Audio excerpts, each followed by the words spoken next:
각 분야 전문의와 함께하는 시간 데일리 건강입니다. 지금 제 옆에는요, 치과 교정 전문의 임재중 원장 나와 계십니다. 안녕하세요. 네, 안녕하세요.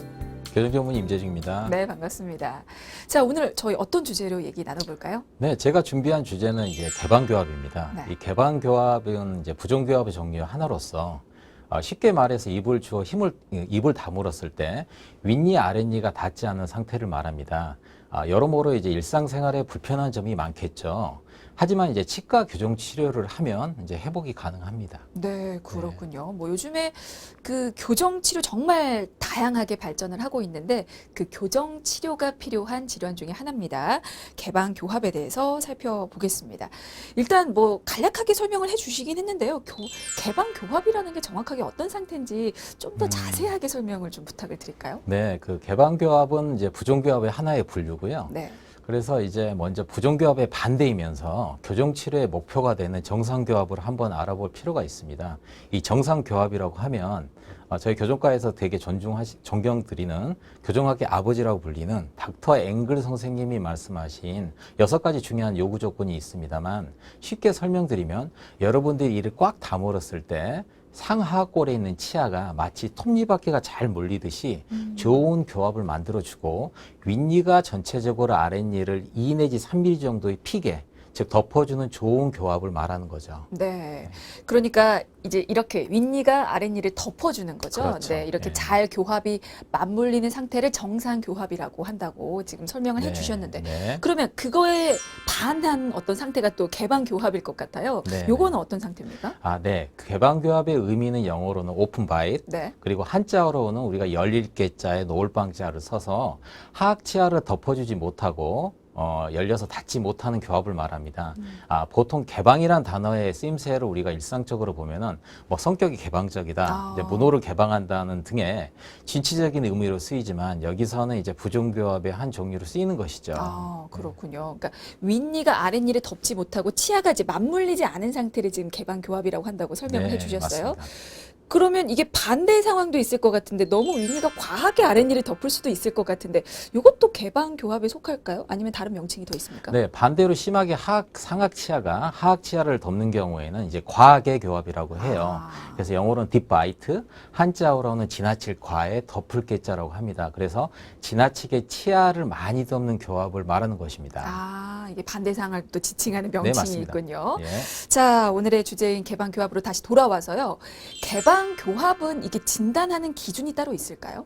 네, 개방교합은 이제 부종교합을 일으키는 원인에 따라서 치아나 악골에 영향을 주는데 치아에 영향을 주는 치성 개방교합이 있고요. 네. 상악 하악골에 영향을 주는 골격성 개방교합으로 크게 나뉩니다. 네네. 이제 치성 개방교합은 주로 이제 앞니가 어떤 외부 힘과 습관에 의해서 맹추를 못하고 이제 이동되는 증상을 이제 보이기 때문에 앞니 위주로 개방교합 증상을 보이고 저맹출되고 또 앞으로 돌출되어서 열려있는 양상을 보입니다.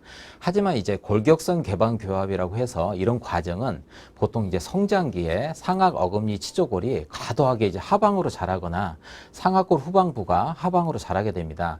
그렇게 되면 하악 후방골을 누르기 때문에 하악골이 턱관절 중심으로 회전되면서 앞니가 이제 벌어진 증상을 보이게 되는 것이죠. 좀 쉽게 설명드리자면 네. 우리가 이제 알사탕을 어금니에 물면 이제 아래턱이 하방으로 벌어져서 입을 못 다물지 않습니까? 그렇죠. 이 알사탕이 상악 치조골과 그 뼈가 하방으로 자란 결과라고 보시면 될 것 같습니다. 따라서 어금니 물림을 이제 옆에서 보시면 어금니부터 앞니까지 그 V자 형태로 앞이 크게 벌어진 양상을 보이고 있습니다. 또한 이제 골격성 개방교합의 얼굴 형태를 앞에서 보면요. 얼굴 폭이 좁고 코 아래부터 턱 끝 사이에 하안면 고경이 커서 얼굴이 좀 길어 보이는 특징을 갖고 있습니다. 그리고 이제 옆에서 보면 아래턱 라인이 경사관만이 져 있고요. 귀 밑에서 내려오는 이제 턱까지가 좀 짧은 양상을 이제 보이는 거죠. 이게 종류에 따라서도 특징이 있군요. 네, 맞습니다. 근데 이 종류가 지금 원인에 따라서 나뉜다고 하셨어요. 네. 그래서 원인도 좀 중요할 것 같은데 네. 개방 교합은 왜 생기는 겁니까? 네, 원인은 뭐 여러 가지 종류가 있습니다만은 크게 유전적인 요인으로 이제 원인으로 나타나는 골격성 개방교합과 네. 환경적인 원인으로 나타나는 이제 치성 개방교합으로 볼 수가 있는데요. 이제 유전적인 부분은 원인은 골격성 부종교합에 대한 원인인데, 저기 이제 부모님의 얼굴형을 우리가 자녀들이 닮지 않습니까? 네. 이때 이제 보통 같이 이렇게 닮아서 나타나는 개방교합입니다. 보통 이제 사춘기 성장 시기에 상악 하악골의 성장 방향이 앞니가 이렇게 벌어지게끔 만들고요.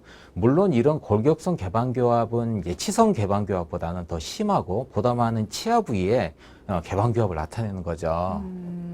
그러니까 유전적으로 부모의 얼굴형을 닮아서 생길 수 있다라고 어떻게 보면 선천적인 원인이 있다라고 네, 말씀을 맞습니다. 예. 드릴 수가 있을 것 같습니다. 그러면 환경적인 요인도 있을까요? 네, 주로 이제 환경적인 원인으로 인한 경우에는 주로 이제 치성 개방 교합을 보이는데요. 네. 이제 이런 경우에는 이제 어떤 특정 습관으로 인한 경우입니다. 유아기 때는 유아들이 보통 손가락, 특히 이제 엄지 손가락을 빠는 습관이 자연스럽게 나타나야 되잖아요. 근데 이게 오래되면 이제 유치 앞니가 개방 교합이 됩니다. 이제 아이들의 이제 이런 습관을 고치기 쉽지가 않은데요. 네. 이제 엄마들도 이런 과정을 많이 이제 겪으셨을 것 같아요. 근데 유치는 어차피 이제 빠질 치아지만 초등학생이 되어서 이제 영구 중절치가 나왔는데 계속 그런 습관이 있다면 네네. 더 심각하죠. 그래서 흔히 보는 게 엄지 손가락 크기 정도로 상악 절치가 이렇게 치아 개방 교합을 보이고요. 또한 어떤 특정 물건, 주로 이제 펜을 많이 물고 있는 습관이 있다 그러면 펜 사이즈 정도의 개방 교합을 보이기도 합니다. 그러니까 펜을 물거나 손가락을 빨 때 이렇게 개방 교합이 될 수 있다라는 말씀이시고 맞습니다. 그 전에 또 짚어주셨던 건 유전적인 원인도 네. 설명을 해주셨습니다. 자, 이렇게 먼저 습관성 개방 교합에 대해서 알아봤는데요. 이 외에 다른 경우가 더 있습니까? 네, 뭐 두 번째로는 이제 비기도, 즉 이제 코, 기도에 대한 이제 문제가 생겨서 비호흡이 힘든 경우에는 입을 벌려서 호흡하는 이제 구호흡 습관을 이제 들 수가 있는데요. 네.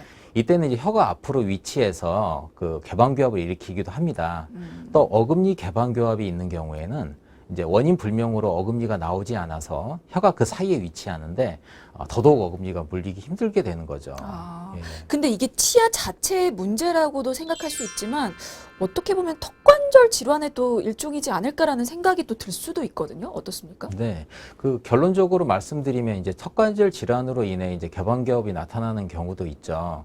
이제 보통 이제 턱관절 질환으로 치과에 오신 분들의 그 증상을 보면 네. 식사 시에 이제 턱이 딱딱거린다든지 아니면 입이 잘 벌어지지 않는다, 가끔 이제 아프다 이런 경우가 대부분인데 네네. 개방교합과는 큰 연관성은 이제 없습니다. 하지만 이제 가두고릅수라는 이제 턱관절 질환이 있는데 이런 경우에는 이제 개방교합이 골격성 개방교합처럼 비슷하게 나타납니다. 이 교합의 축이라고 할 수 있는 귀 앞에 만져지는 과두가 있는데요. 네네. 이게 골 흡수가 되면 이 아래턱의 위치 변화를 이제 일으키게 됩니다. 과두 고릅수를 좀 더 부연 설명을 해주셨으면 좋겠는데요. 네, 이러한 분들은 이제 주로 10대 후반에서 20대 초반의 그 여성분들한테 많이 나타나는 건데요. 네. 그 원인 불명이고요. 가두 흡수증이 원인입니다. 이제 아마 추정컨대 이제 호르몬에 대한 수용체 구조 문제라고 이제 보고 있고요. 네. 개방교합이 이제 이런 가두 고릅수인 경우 일어나는 과정을 보면 회전축인 과두가 흡수가 돼서 하악이 후방으로 이제 회전이 돼서 앞니 사이가 이제 벌어지게 돼서 이러한 증상이 나타나게 되는 거죠. 네, 알겠습니다. 사실 과두 고릅수는 제가 아무리 오랫동안 인터뷰를 진행했어도 네. 잘 쉽사리 들어보지 못한 명칭이어서 좀 부연 설명을 부탁을 드렸는데요. 좀 정리를 해보겠습니다. 그러니까 턱관절 질환이 원인이 돼서 개방 교합이 생기게 되는 경우가 있는데요. 이제 그 경우는 또 이 과두 흡수증인 경우가 많다라는 뭐 그런 말씀으로 좀 요약을 해도 될까요? 네, 맞습니다.